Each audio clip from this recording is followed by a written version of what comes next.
وعلیکم سلام. محمد رفیع اکرمه په نامه یو ورور د لوګر ولایت د څرخ ولسوالۍ نه پوښتنه کړې. د ورور پوښتنه داسې ده چې د مزیو باندې د سړي کالي ککړ سي نو هغه خو لږ وي محترمه، که قدر الدرهم وي بیا مونځ نه ورسره کیږي، مینځل فرض دي، او که لږ ول پروا نه کوي، خو بیا هم ښه خبره ده چې ومینځل سي.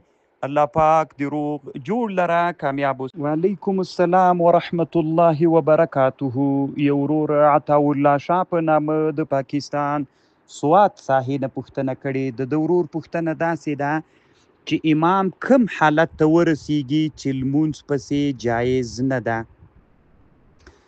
محترم وروره علامه ابن الهمام په فتح القدیر کې لیکلي دي الاقتداء باهل الاهواء جائز، اهل اهواء پس اقتداء جائز ده الا الجهمية والقدرية والروافض الغالية والقائل بخلق القرآن والخطابية والمشبهة، وجملته ان من كان من اهل قبلتنا ولم ندید سوایی وی ټول اهل اهواو پسې مون جایز ده چې اهل قبله وي چې غلوی نه یې پکې کړي.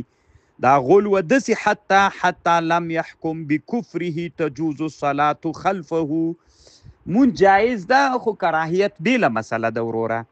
دا د علامه ابن الهمام رحمه الله خبره ده په فتح القدیر کې. علامه بنوري رحمه الله په معارف السنن کې هم ترنه نقل کړې ده. نو محترمه اهل اهوا چې حد کفر ته ورسیږي بیا نه د پسې جایز، غیر لغنا علامه ابن الهمام وی په فتح القدیر کې مون پسې جایز ده. الله دې جوړ لره کامیاب اوسه.